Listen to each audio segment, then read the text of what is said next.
À l'occasion d'un changement de vie professionnelle, ce cancérologue américain a annulé la dette médicale de près de 200 de ses patients. Cela ne fait absolument aucun doute, c'est un magnifique cadeau qu'a offert le Dr Omar Atik à 200 patients, comme le rapporte CNN. Ce médecin spécialisé en oncologie a effacé la dette de plusieurs de très nombreux malades qu'il suivait, et a donc fait l'impasse sur la somme non négligeable de 515 000 €. J'ai toujours été effaré de voir que des citoyens se rongeaient les sangs pour payer les services médicaux alors qu'ils sont malades, explique-t-il. Mais c'est ainsi que notre système de santé, américain, fonctionne. La majorité des patients a heureusement une assurance maladie, mais certains n'en ont pas. J'ai la chance de ne pas avoir besoin d'argent. Ma femme et moi y avons réfléchi et avons envisagé d'annuler toutes les dettes.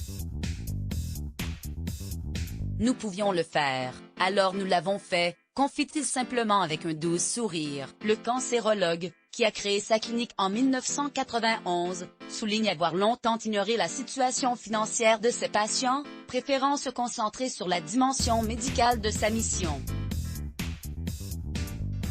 Aux États-Unis, une personne sans assurance maladie peut s'endetter pour le reste de sa vie, mais lorsqu'il ferme son établissement en février 2020 pour rejoindre l'Institut Winthrop P.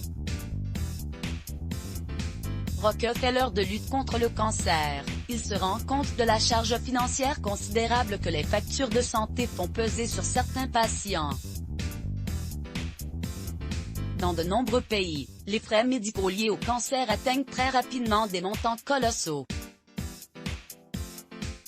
En France, ils sont pris en charge à 100% par la sécurité sociale, mais, aux États-Unis, une personne sans assurance maladie peut s'endetter pour le reste de sa vie lorsqu'elle a un grave problème de santé. Certains des malades traités par le Dr Atik lui devaient quelques centaines de dollars, mais pour d'autres, la note grimpait à plusieurs dizaines de milliers de dollars.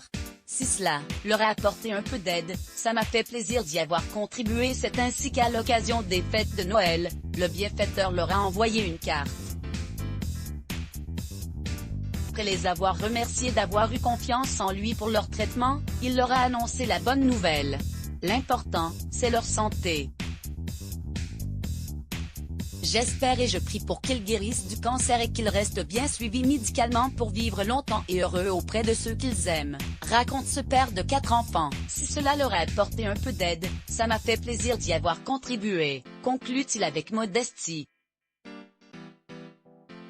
Autrefois, dans les campagnes, il se disait que le succès d'un homme se mesure à sa générosité. À l'aune de son geste désintéressé, notre bon docteur a incontestablement réussi sa vie. Inscrivez-vous à la newsletter de closermag.fr pour recevoir gratuitement les dernières actualités Let's Block ADS.